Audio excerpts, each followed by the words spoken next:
morning, good morning. That was Zavier Cordell. Let's give him a round of applause. Thank you. Thank you so much. He's our musician today. So I want to say that Becky Thatcher was supposed to be here today as a musician, and he agreed to step in for her. And we just want to hold Becky in our prayers today as she goes through this healing journey that she's on right now.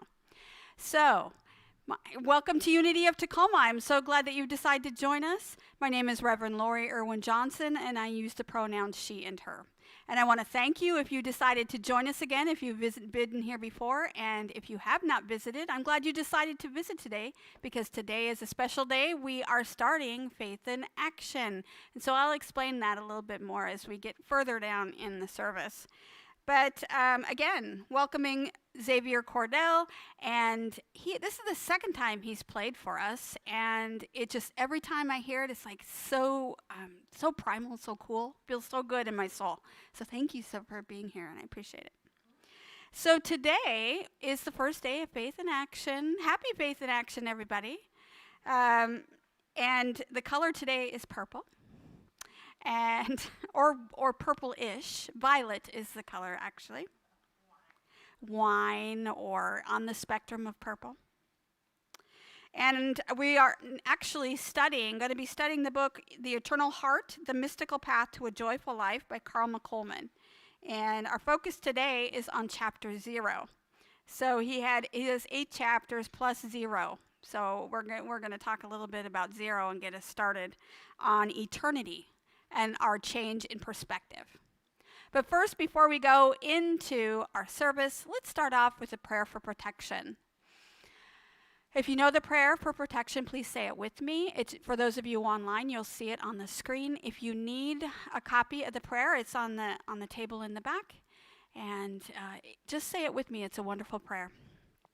The light of God surrounds us. The love of God enfolds us. The power of God protects us. The presence of God watches over us. And wherever we are, God is, and all is well. And let's just take a moment while we're sitting here as we go into our service. Let us get into prayer. Let's go into that state where we are opening our hearts and our minds to a new perspective. Opening ourselves to those transcendent and mystical experiences, those peak experiences of awe and wonder. And let's be available to those throughout today, and then also throughout Faith in Action. This is our goal over the next couple of weeks, to find joy on the mystical path. So as we go through the service today, as we're introduced to this concept and the concepts in the book, we look forward to that opening, the path being revealed to us in front of us as we move through and move down that path. We're so excited. Together, we walk together like we do every Faith in Action. We move in the direction together where we are reaching the destination. We're not quite sure what that destination is, but we know that the journey is more important. And so we are taking that journey together. We're so grateful for each other, grateful for this time on Sunday morning, grateful for each time we're able to be together. And so it is. Amen. I'm going to have Zavier come back with another song, and then we will go into our message.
Thank you. I just love that. Thank you so much. All right. We start off our service today with an affirmation. And our affirmation is, there is wisdom in seeing new perspectives. There is wisdom in seeing new perspectives. Say that with me. There is wisdom in seeing new perspectives. And our reading from today is from The Eternal Heart, The Mystical Path to a Joyful Life by Carl McColman. Choose to consider what mystics have to offer us, learning to see with the beginner's eyes and from new perspectives, opening our hearts to imagine the possibility that life just might have to do with something a whole lot bigger than us. Something mysterious and hidden, even as we see it showing up in moments of transcendent love, profound compassion, unexpected kindness or mercy, and inexplicable delight. And our spiritual lesson for today was in the book, and it's also by the writer William Blake. To see the world in a grain of sand and a heaven in a wild flower, hold infinity in the palm of your hand, and eternity in an hour. So, welcome to Faith in Action. This is our first day. If you're unfamiliar with Faith in Action, this is something that Unity of Tacoma has been doing for eons. I don't know how long time. Denise is counting in her head, so I'll let you know in a minute. Since 1999. 89? 89. 1989. In the 90s-ish. In the 90s-ish, we started doing Faith in Action. And each fall, it's our homecoming, where we're starting off, everybody's coming back from their vacations, we're coming back into the building, and we're coming back together, and we start to worship, and we start to focus on a topic. We also do, in addition to a topic and a book that we focus on, we also have an art project that we are working on. And each week there will be a new piece to our art project, and you will see the beginning of it right here. And this one in color, our color today is purple, and was painted and designed by Victoria. So let's give her a round of applause for that. Now, she has something to say about this, but when she comes up for her reading, we'll do it during announcements, and she will read that for you, and her thought process behind her design. And it's just beautiful, and so I want to say thank you for doing that. Each week, you'll see that there is a new piece, and eventually, you'll see that it forms a design that Denise has created, and it goes along with our book. So I'm really excited to see how this unfolds. I have a color that I am working on, and which will show up in a couple of weeks, but I haven't even started yet. But thank you for those of you that are on top of it. So we are studying the book Eternal Heart by Carl McColman. And has anybody started reading it yet? I've read it, of course. Okay. Does anybody have the book yet? Okay. Get the book. It's worth the time. It's a wonderful book, and it actually came here to me by what I would call divine appointment. Every year we're looking for a book. I've been doing this is year 3 for me, and I've come up with different books each year. This year, it came to me. I didn't have to search for it. It's something that came directly to me. It was like put in my lap. And let me tell you the story. So I work for Unity Worldwide Ministries, for those of you who do not know. I also work for the branch of Unity Worldwide Ministries. It's called Unity Worldwide Spiritual Institute. The Spiritual Institute is the one that does all the education. So they educate all of the ministers and all the licensed Unity teachers and all of those people. So I'm within that program, and I work remotely with those individuals from Kansas City. So in this process, I work for the institute, the Educational Institute. they also have a branch where they give out certificates, and one of their certificate programs is the spiritual direction program. And for those of you who don't know, I'm a spiritual director. I've been a spiritual director for almost 10 years now. And spiritual directors then are individuals who are companions for you and with you on your spiritual path. So you can get a spiritual director, kind of like you do a therapist, but they don't do therapy. They work with you spiritually, and they help you to open up your own spiritual path. So there is a spiritual direction training program at Unity Worldwide Ministries that they've had for the last 2 years. This is their third cohort. Will start tomorrow. So they've had one graduating class, one that will graduate in June, and then this one that will be starting will be graduating in 2025. So it's a 2-year program. Really excited. Anyway, getting back onto why we have this book. So I am an advisor for the spiritual direction program, and I was having a meeting with the coordinator for the spiritual direction program. And we were just planning the next couple of sessions. And I'm going to be teaching next session. So this was during a conversation where she talked to me about my coming on as faculty. And she told me that she had hired Carl McColman.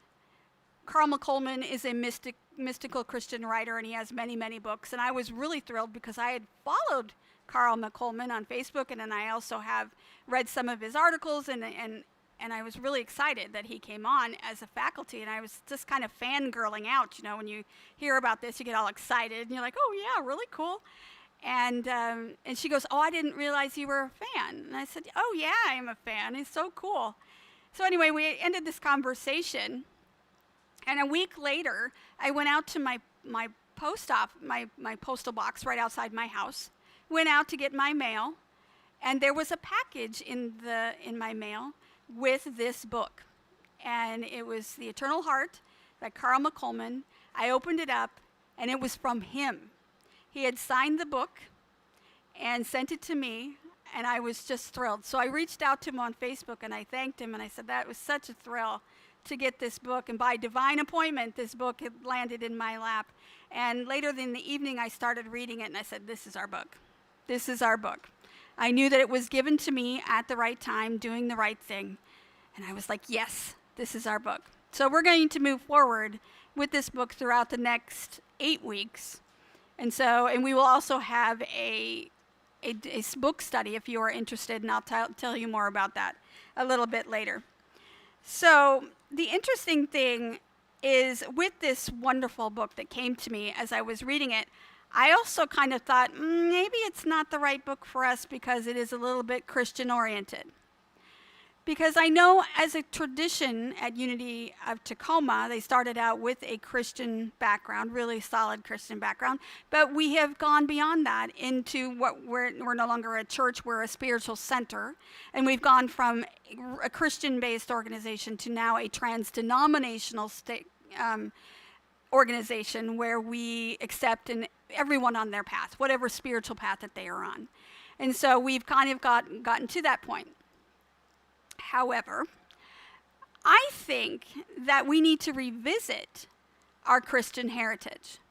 That we often get into a place where we're looking at what we call a Christian shadow. That part of Christianity that's come with us that we want to forget about. Whether we were traumatized by it, or we disagree with what some of the translations are, or we have just kind of decided that's just not for me. But I would like for us to take a different look. I would like for us to take a different perspective and to take a look at some of the scripture and some of the writings from a different point of view. I know at Unity we take a perspective of metaphysic point of view, and they look at it from that way.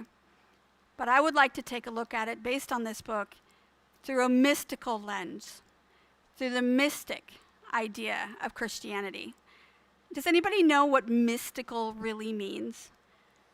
I know that when you say mystical, people think that sometimes it's kind of magical or supernatural. And it's really not supernatural and magical. It's actually very natural and very available to each and every one of us. When we get into a space of contemplation, when we get into a space of prayer, we are going into that mystic part of us. We are getting into that space of Christ consciousness, the idea that built unity to begin with. And so, because he is a mystical Christian writer, I wanted to bring this to you so we could take a look at Christianity again. We're not going to take a really long dive into what's happening as far as, what Christianity's doing or what Christianity has done or any of that stuff. We're just going to take a look at what spirituality is behind the Christian faith to begin with. Because I think that we've lost some of that. We get caught up in the literal translations. We get caught up in all of the things that people tell us that the Bible has said. But I would like to take a step back, take a look at it again, and to really think about what it is. We're going to be looking at it from a new lens. We're going to look at it from a new perspective. And I'm really excited to be able to take you on this journey in this book, because it is more than just Christianity. It is about the spirituality that's behind all different things. In the book, it says, spiritual life thrives when we see things from new angles and perspectives. When we open up to make connections we didn't notice before. When we imagine new possibilities and potentialities. So mystical Christianity allows us to explore and become familiar with something that's always been there, something that's always underlying all of our existence. It kind of follows us through our lives. And when we get into that mystical idea, that idea of being spiritual, then we're able to tap into this mystical quality. When last year, 2 years ago, we did Thich Nhat Hanh, and for Faith in Action. And Thich Nhat Hanh calls this idea of this underlying mystical quality in Christianity or any spirituality, he calls it interbeing, which is a way of seeing how everything is connected. This interbeing is underlying everything within our existence. It's where we are in touch with, but not really touching, the hidden reality of our experience. So mystical Christianity or mysticism in any way allows us to be able to touch that hidden quality of our physical world that we cannot see, but we know is there, that we are in that space. And we are invited through this Faith in Action book to rediscover that mystical quality. And I say rediscover is because when we were children, we were in touch with that quality. And as we get older, we get so stuck in this world. We're doing one thing and another, and we're so busy doing that we forgot how to be. And when we were children, we didn't know how to do anything else. And so it allows us to get into that space of interbeing, where we are connected with all things. And I'll take the example of this book.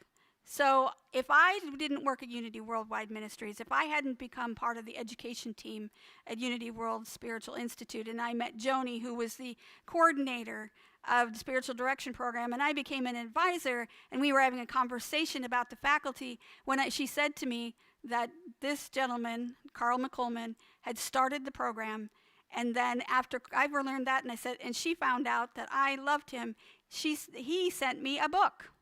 That's about the interconnectedness of us all. It allows us to, in ways that we will never comprehend, how we can be connected and have an experience beyond what we anticipated we could have. And that allows us to be in that mystical quality of life. Now, like I said, a lot of people think that it is otherworldly, this mystical idea. It's not. It says in the book, mysticism carries a sense of hiddenness, interiority, ineffability, something that cannot be put into words. And so if I struggle this morning trying to explain what mysticism is, it's because it is hard to explain. That is what ineffability means. And William James, psychologist, wrote the Varieties of Religions and Experiences, stated that mysticism has 4 distinct qualities. And the first one is ineffability. It's very difficult to describe. It's very difficult to put into words. So when you see or you start reading a text, any text from any religion, and it seems kind of convoluted and it's not quite telling you exactly, it means you have to glean the information, you have to kind of pull it out. That's because it's hard for them to explain, hard for them to put it into words. So they use poetry, or they might use myth, or a legend, or allegory to be able to try to explain what it is that experience is for them. The second thing William James said that mysticism was, it has a noetic quality. So there is knowledge that is available to us. That's what noetic means. There's a knowledge that's available. And when we get into that space of that mystical quality of life, when we start connecting with that, we glean that information more readily. We are building it, we are perceiving that information. We may have difficulty explaining it, but we are pulling that information in, that knowledge that we need in order to be able to traverse this life in a better way. So noetic quality is another thing. It gives you that insight, that aha moment. Those things happen during that noetic quality part of mysticism. It's also transient. Mystical qualities and mystical states are something that happen to everyone, but they happen in very short spurts. So when we're in prayer and meditation, and if you've ever been in prayer and you're like, oh, I just don't want this to end. It ends. It ends because our brains take over, our lives take over. So but a mystical quality, the quality of mysticism is that it's transient. It's not something you can grasp. I know Teresa of Avila would say, it's something that I can't hold, something I can't keep a hold of. And I think the longest she talked about in her book was 10 minutes that she could really hold on to that. Now, I'm sure that there are probably monks and people out there that can hold it longer than that. But for the regular human being, it's very hard to keep. And also they're passive. Those qualities are something that happen when we're in meditation, when we're in prayer, when we're walking through nature, or we're having a moment where we're present, and then it comes to us. We can do all of the things, we can sit in meditation, we can be intentional, but how many meditations have you been through and you're like, I didn't get anything that time? That's because it's passive. It comes and goes. It's transient, comes and goes. So when it comes to you at the right time by divine appointment. It's supposed to be there, and that's when you connect with that area.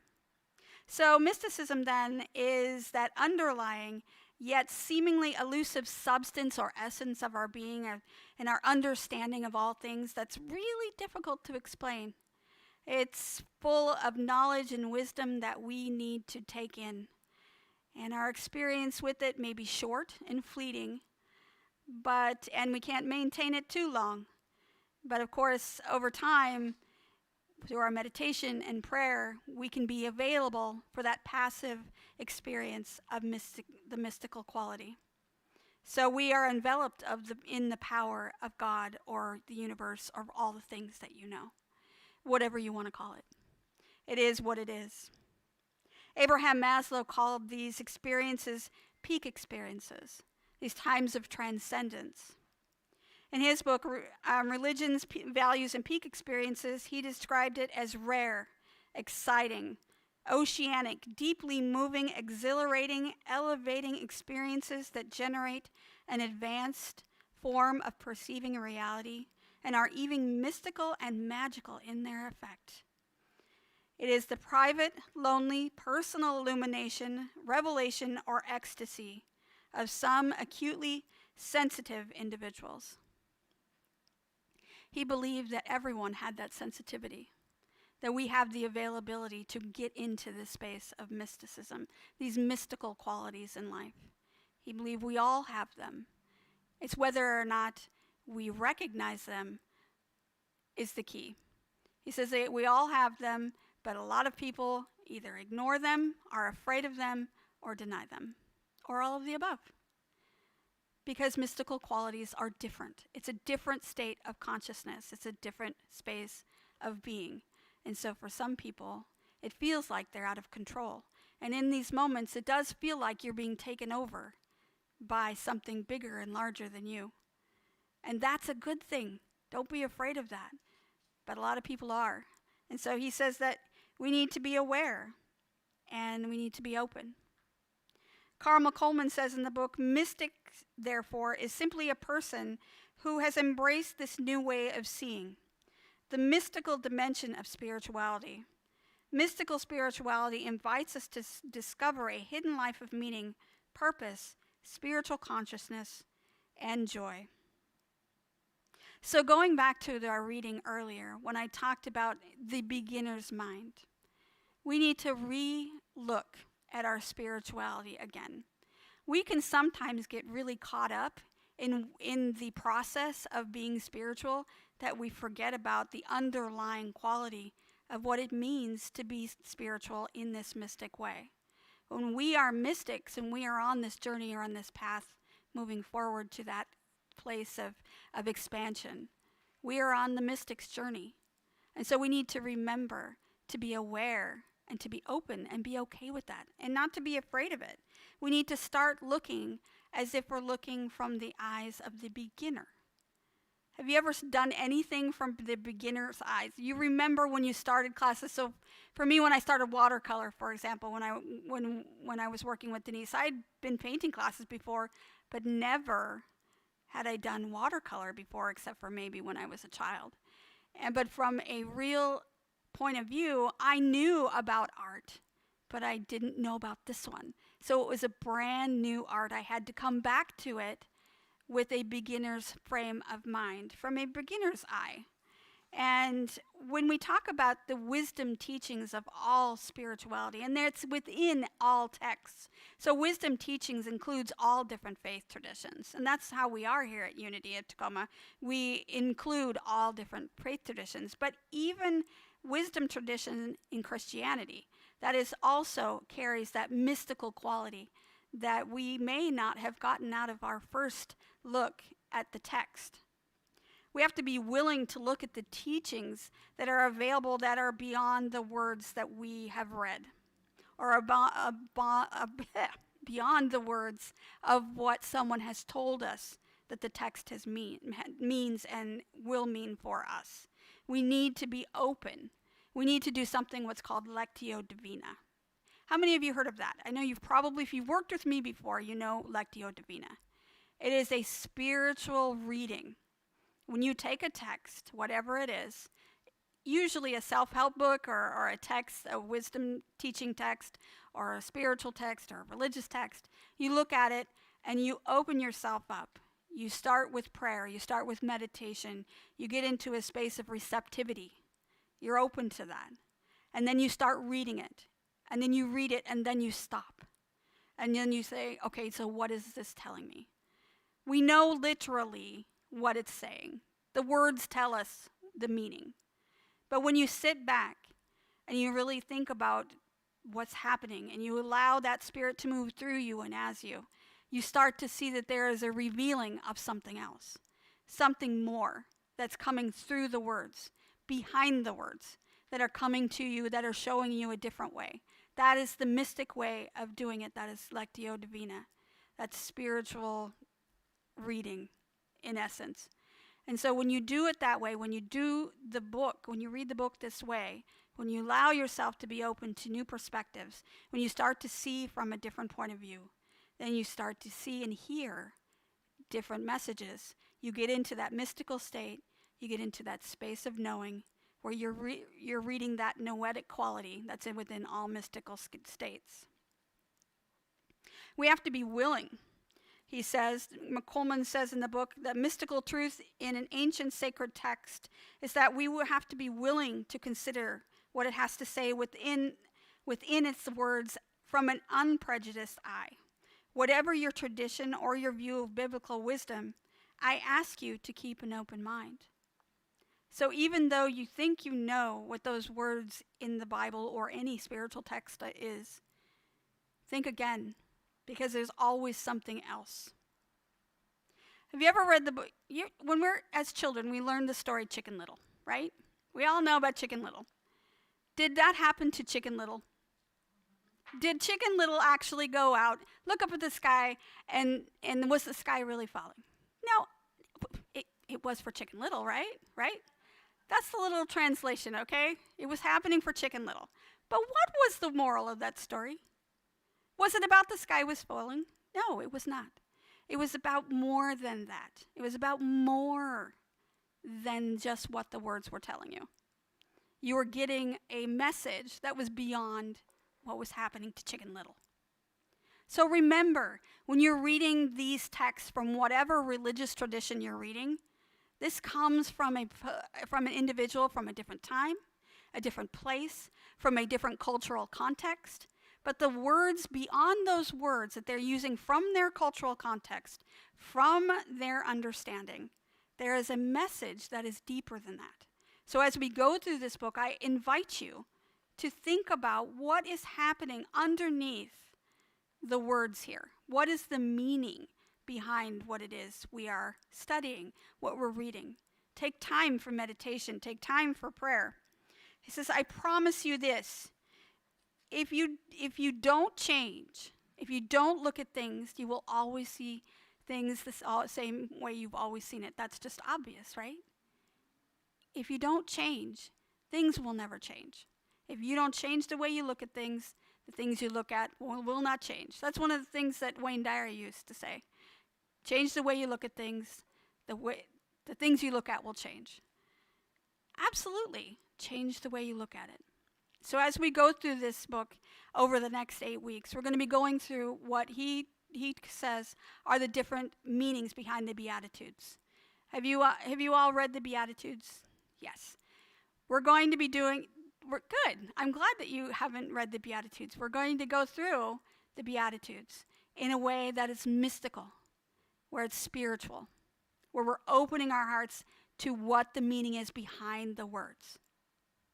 Not just the fact that Jesus said them, not just the fact that they're written in the Bible, not just the fact that they're in the New Testament. There's a meaning behind each and every beatitude.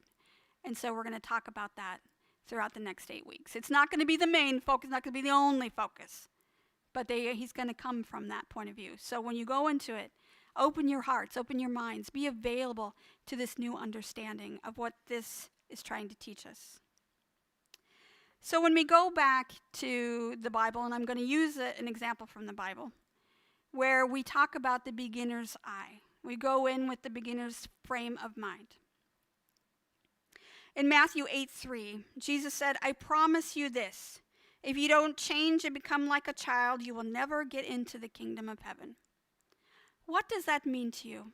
At first glance, if you only take that from a literal translation, that means that you have to go back to being a child, and you're never going to get to heaven if you don't do that.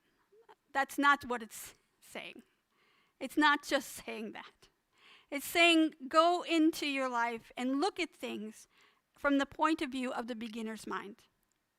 When you start to see things from a new perspective, when you start to take what you see in the world and bring it into who you are, and as you move forward, that beginner's mind will help you to see a new perspective and be able to see more, what's beyond what is physical, what will get you into that mystical state. And when you're in that mystical state, it will bring you to the kingdom of heaven. And if you know anything about that, the kingdom of heaven isn't a place to go after you die. The kingdom of heaven is something we create. So if we create the kingdom of heaven here, we do it from a beginner's mind. And we look at it from a mystical point of view. When we look at prayer and meditation as a gateway to that connection to the divine. That's what we're going to be doing over the next 8 weeks with this book. So when we look at this wonderful new book by Carl McColman, The Eternal Heart, I'd like you to look at it from a different perspective. Faith in action is about opening up a new idea, inviting us to learn new things and to expand our consciousness and to expand our connections to everything.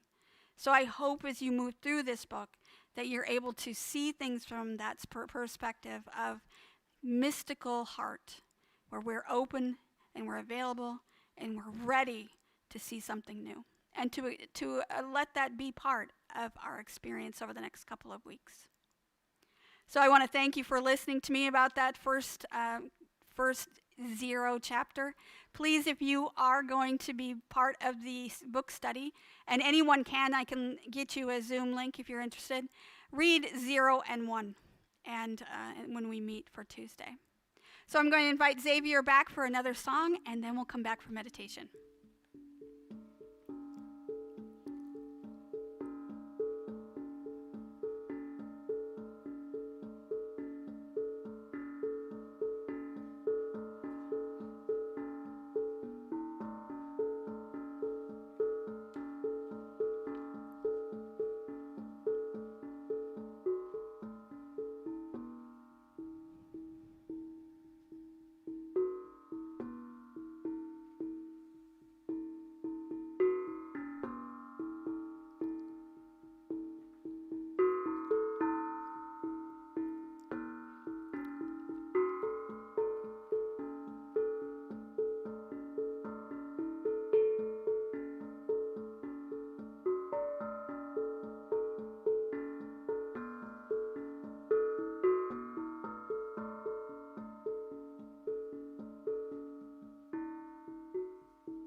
For meditation, whatever is comfortable for you, and just allow yourself to feel supported and safe in this moment.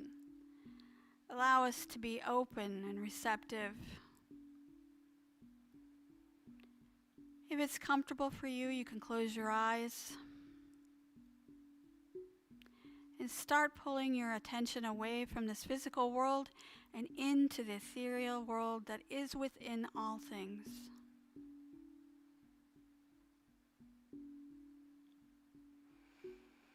Just allow your breath to take you deeper and deeper into this awareness of spirit, of the divine, the cosmos or universal force.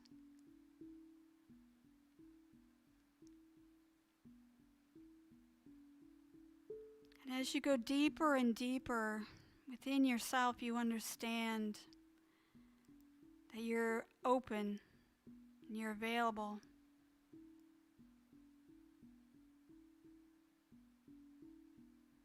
It's in these times of quiet contemplation, these times of prayer and meditation, that we are opening up to the mystical qualities that are underlying all the things that we experience in this world, from the physical, that we deal with from day to day, there's always this undercurrent of spirit that follows with us. And when we drop away from all of the busyness of life and we just become still, we're able to hear, to be open, and to accept the wisdom that's available to us from this source.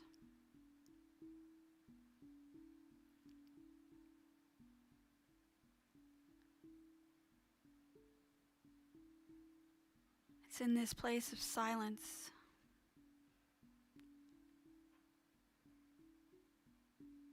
that we hear, that we know, where that still small voice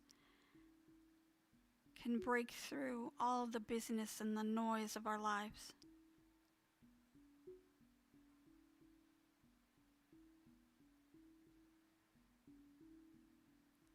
It's here we can open ourselves to a new perspective,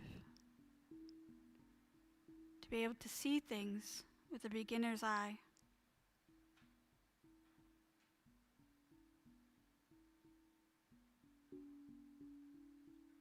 Everything is new and novel.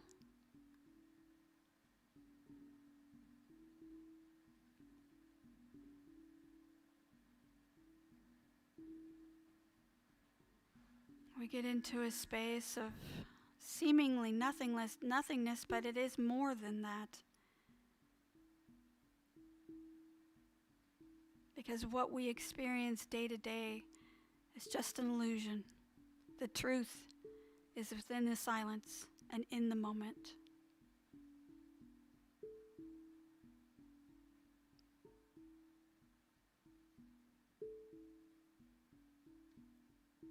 It's here we start to see from a childlike perspective, from that space of not knowing exactly what it is to expect, and that's a good thing. It's where we are out of control yet completely safe. It's this juxtaposition of openness and also closed to what's happening in the world around us. We are only open to this wonderful voice that is speaking to us from inside.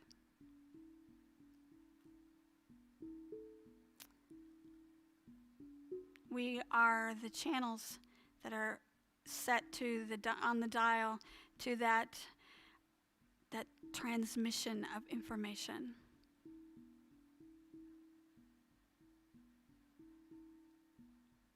So let's just sit for a moment and really be available and see and hear and open up to what we need to know.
When we take the time to turn off the noise,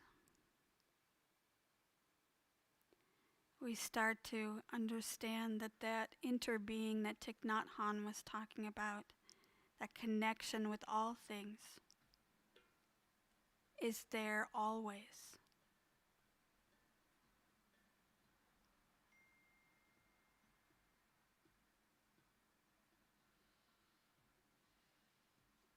We allow these wonderful messages or experiences to come to us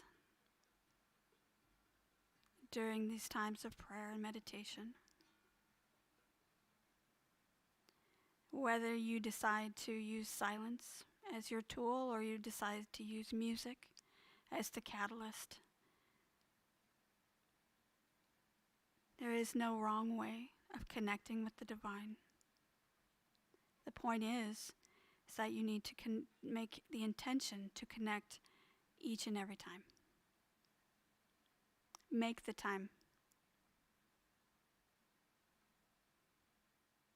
Because I promise you, you'll start to see things differently.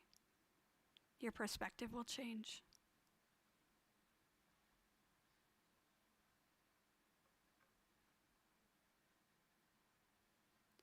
Take a breath. Be very conscious of your inhale and exhale.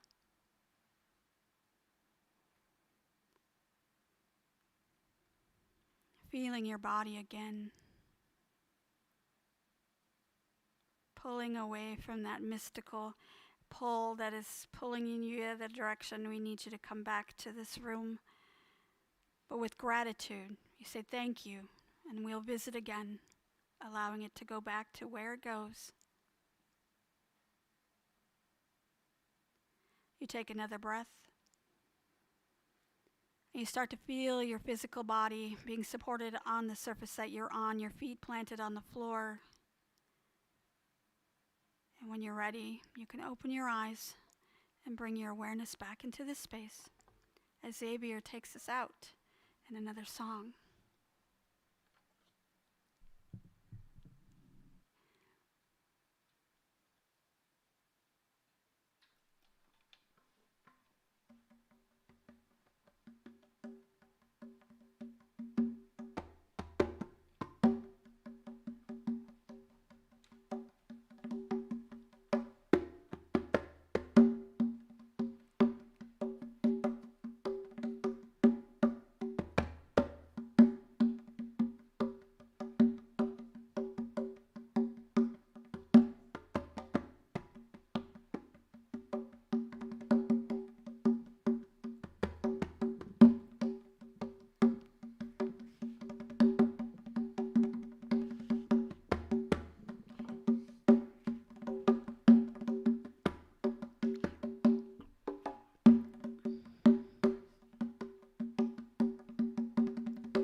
Ooh, thank you. That was awesome.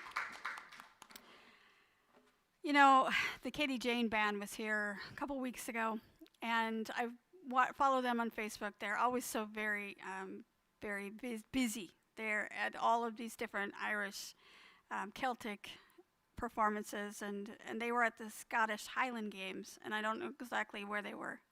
But there was a drummer there that was just so spectacular. And when you hear a drum, it transcends a culture, doesn't it? I mean, it goes way beyond whatever culture you're in, that it just puts you in a space of elevation, no matter where you are. And so whether you're Scottish or you're here at Unity of Tacoma, that drum really takes us to another level. Thank you so much for that. I appreciate that. Yeah.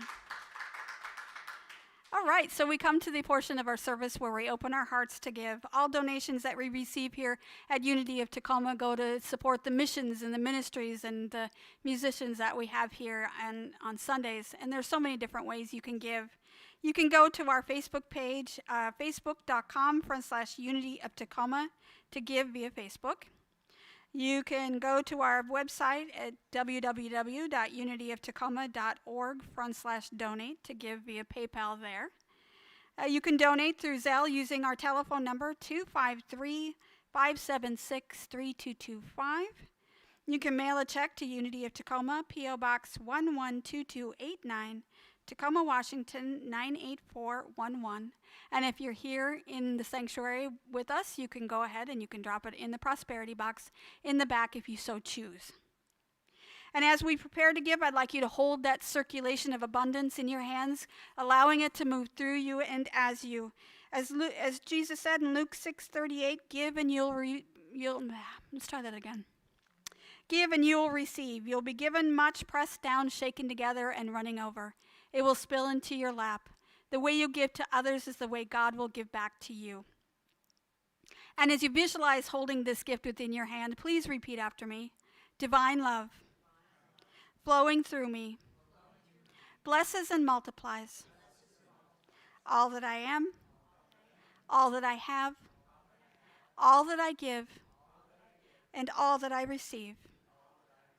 I am grateful for my blessings today, and I am grateful in every way. And so it is. Amen. May the blessings of your gift bring so many blessings back to you. We're so grateful for each and every one of you and anything that you can give to us at Unity of Tacoma, because we wouldn't have our wonderful musicians if we didn't. So thank you so much. I'm going to have Victoria come up. She has a reading that goes along with what's going on with her art piece, as well as she is my announcement queen. I come up with a different title for you each week. I don't know exactly what it is. Announcement queen, announcement guru.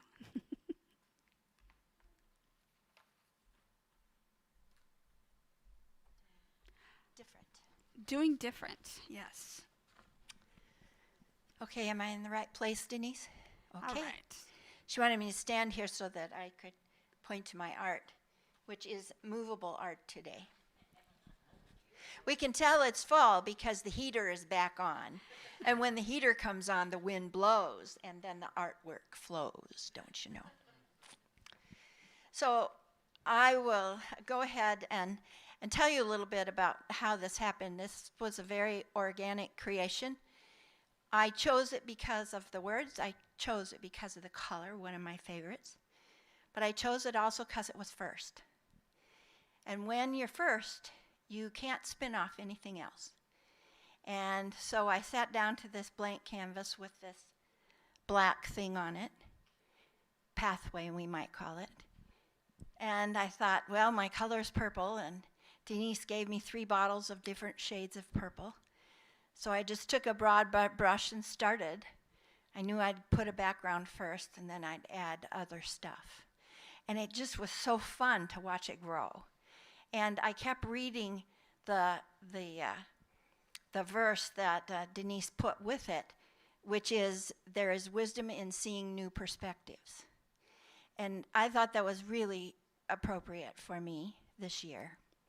So as I did this, can I just hold it? Okay. And can they see it? Mm-hmm. Okay. So it started out with the pale lavender. And then I took my broad brush and I put it in a dark color, and I started making blocks. And the paint smushed together so it made varied tones in the blocks. And then I started making spirals and circles. And that reminds me of my favorite poem about my favorite sport is spitting, but I digress. I had to include other things too. It was just too flat. And so she also included sprinkles of rhinestones. And so those are on there as scathingly brilliant ideas that come to one periodically. And I had to include the bright Chinese red also because my favorite colors are royal purple and Chinese red together. So there you go, there's my art. There's building blocks of knowledge and there's scathingly brilliant ideas, and they all come together to make wisdom. So now the thing I wrote. Yeah, that's clap. Thank you. Yeah. So there is wisdom in seeing new perspectives. Violet and wisdom seemed like the natural choice for me in this Faith in Action 2023. Seeing new perspectives is what I've been about this year. You know, pivoting, seeing the world, particularly my world, in new ways, from different points of view, noticing language twists. I heard a new one this week. The Merriam-Webster Dictionary has added a new word, beast-mo, but I digress. So, what is wisdom? How is it different from knowledge? Knowledge is what we learn daily from a variety of sources. School, books, magazines, internet, podcasts, seminars, Siri, Google, parents, culture, situation, friends. It's a collection of facts and experiences stored in our memory banks. Wisdom, on the other hand, involves passage of time, personal experience, and knowledge application. Wisdom comes with an open mind, receptive to spiritual suggestions, and listening to an inner knowing. Wisdom is like when, in a quiet moment, a message is whispered in your ear. The message has a special kind of clarity. It is not book learning, it's life learning, drawn from the file cabinet of your mind. We often think of wisdom being earned with age, but not necessarily so. So that is the end of what I wrote. And also, following that, I cited my experience at We Wisdom, which is our Sunday school, and I got to teach Sunday school. And those young minds would come up with things that were astounding. Their innocence, they are untainted. It just comes from their heart and their love, and it gives me hope for our future. Now announcements. Yes. Now the announcement queen, how appropriate for Victoria, don't you know? Mm-hmm. So next Sunday, October 8th, is our second Sunday of Faith in Action, and our color will be indigo, dark blue. Our musical guest will be Stephen Plummer. And we'll have the Zoom book study for Faith in Action starting on Tuesday, October 3rd at 6:30 p.m. We'll be discussing chapters 0 through 1, as Lori has told us. If you are interested in being part of the book study, please let Reverend Lori know after church today or by email at lori@unityoftacoma.org. The book is called Eternal Heart by Carl McColman. Saturday, October 7th, at 10 o'clock, we will be heading over to Unity of South Sound for the memorial service for Reverend Deborah Olive. So consequently, our first Saturday of the month, which would be October 7th, we'll be doing that, going to Deb Olive's memorial. So therefore, our sandwich making for the unhomed of Tacoma will be happening the following Saturday on the 14th. So this month of October, our sandwich making will be happening the second Sunday of the month, October 14th at 11 a.m. Thank you. Yay.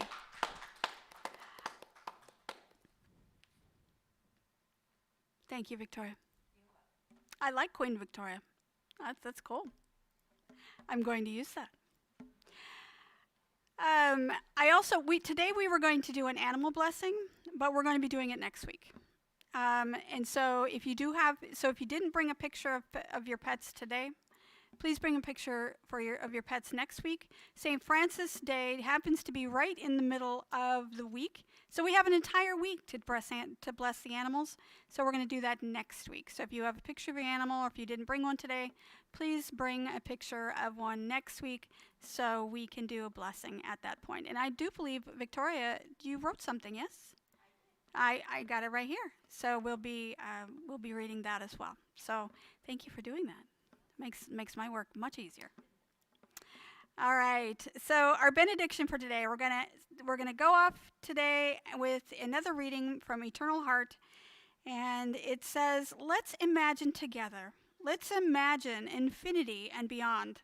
Let's imagine seeing things in a new way, and let's see what gifts await us hidden in our own very hearts.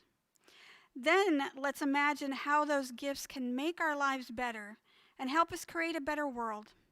Finally, let's imagine how the gifts of the heart can take us beyond our wildest imagination, from our hearts to the very heart of mystery itself, the mystery of infinite love, what the mystics call God." I want to thank you for being here on our first Sunday of Faith in Action, and we're going to go off with our song. We have Jeff here again. Jeff here in virtual world will be here to sing our song with us, "Let There Be Peace on Earth." If you don't know the song, there are words on the table right there, and you can sing with us. Please stand if you can. If you can't, that's fine too. I will be sitting because that's what I do.